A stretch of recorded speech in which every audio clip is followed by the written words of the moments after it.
changed the rules. I changed the game. Hyundai Ubercool i20. दुनिया भर में मंदी है और बाजार सुस्त है तो क्या हुआ? ये वक्त बाजार से भागने का नहीं, बाजार में भाग लेने का है, शामिल होने का है। ये वक्त है अच्छे निवेश की शुरुआत करने का। पैसा कमाने में तो इतनी मेहनत की, लेकिन उसे बढ़ाने के लिए आप क्या कर रहे हैं? आपके हर सवाल का सही जवाब CNBC आवाज पर investor Mahakumbh. NSE presents Investor Mahakumbh, co-presented by Trustline। 15 अक्टूबर दिन भर CNBC आवाज पर।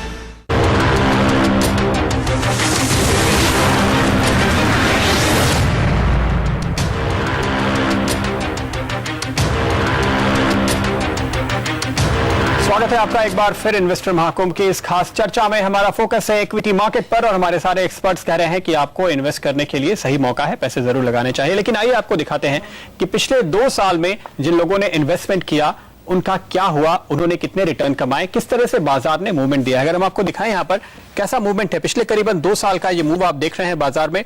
अक्टूबर 2009 से लेकर अब तक 5 या 6 बार हमने देखा है यहाँ पे कि बाजार ने ऊपर नीचे दोनों तरफ के स्विंग दिए, करीब 500 पॉइंट की रेंज में घूमता रहा। तो अगर आप एक ट्रेडर थे तो आपने अच्छे पैसे कमाए, लॉन्ग करके भी, शॉर्ट करके भी। अगर आप ट्रेडर थे और आपने गलती कर ली, आप ट्रैप हो गए, मार्केट ने आपको एग्जिट भी दी।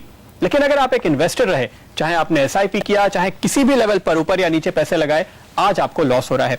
विक्रम, ऐसे में सवाल यह है कि जो गुल सर कह रहे थे कि आपको दिवाली और क्रिसमस की टिप्स नहीं लेनी चाहिए, पर पिछले 2 साल में टिप्स लेने वाले तो शायद फिर भी पैसे कमा के निकल गए, इन्वेस्टर रह गया। इन्वेस्टर की डेफिनेशन बड़ी डिफिकल्ट वाली है और ट्रेडर की भी बड़ी डिफिकल्ट वाली है, क्योंकि इन्वेस्टर कैसे होता है, मेरा ऐसा मानना है कि एक आदमी 2 साल के लिए स्टॉक लेता है और वो फिर बोलता है कि 15 दिन 10% बढ़ गया तो बेच देते हैं। सो इन्वेस्टर ट्रेडर हो जाता है। और काफी लोग ट्रेडिंग करते हैं और 10 दिन के लिए स्टॉक लेते हैं और लॉस होता है तो उसके इन्वेस्टर हो जाते हैं। सो एक्चुअली डेफिनेशन बड़ी डिफिकल्ट है। बट मेरा ये मानना है कि पिछले 2 साइकिल अगर आप देखें, 2003 से 2007 की साइकिल, तभी इंडिया का थीम था इंफ्रास्ट्रक्चर और केपेक्स। तो आपने जितनी भी कंपनियां थी इंफ्रास्ट्रक्चर केपेक्स साइकिल में, उन्होंने बहुत अच्छा किया था। 2007 के बाद या 8 के बाद जब भी ग्लोबल क्राइसिस हुए थे, तो इकोनॉमी में जो स्टिमुलस मिला था वो स्टिमुलस कंजम्पशन पे मिला था। तो वो जो कंजम्पशन स्टिमुलस था, तो कंजम्पशन स्टिमुलस ने कंजम्पशन को सपोर्ट किया। तो आपको, जैसे आई थिंक शुरू में समीर या गुल ने बताया कि आपको एक साइकिल, इन्वेस्टर को एक साइकिल भी देखनी पड़ेगी। इन्वेस्टर को अपनी जेब से कहां पैसा जाता है वो भी देखना पड़ेगा।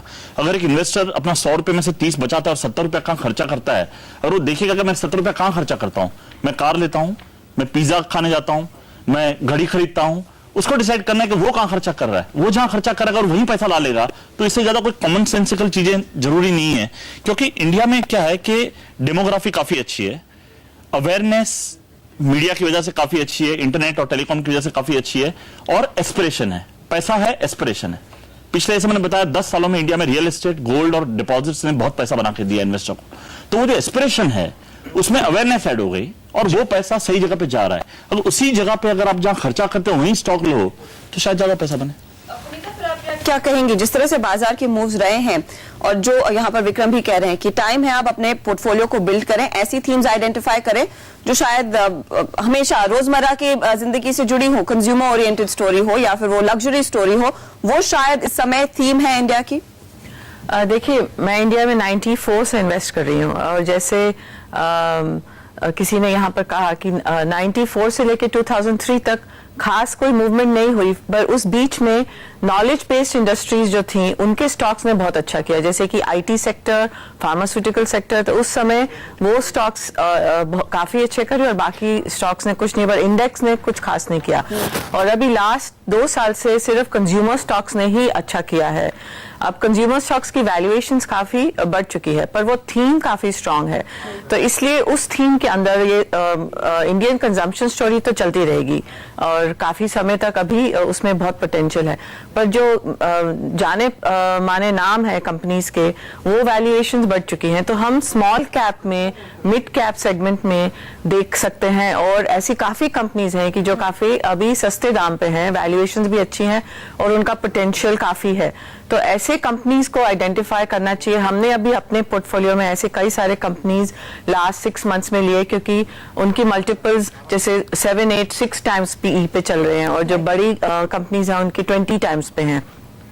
पर फायदा इन कंपनीज को भी उतना ही होगा और इनकी अर्निंग्स ग्रोथ भी काफी स्ट्रांग होगी। इस जस्ट कि इनके अंदर अभी लिक्विडिटी नहीं है तो इनको री रेटिंग में थोड़ा टाइम लग सकता है और कंपनीज का इंडिविजुअल गवर्नेंस स्ट्रक्चर भी देखना पड़ेगा क्योंकि स्मॉल कंपनीज में रिस्क भी ज्यादा होता है। एक तो ये थीम है और एक दूसरा थीम हमको सोचना चाहिए कि आजकल चाइना में कॉस्ट बहुत बढ़ रही है और जो वहाँ की करेंसी है वो भी काफी अप्रिशिएट कर चुकी है और कर भी सकती है और काफी प्रेशर है चाइनीज गवर्नमेंट पे यूएस से और कहीं और कंट्री से कि वो अपने करेंसी को रीवैल्यू करें।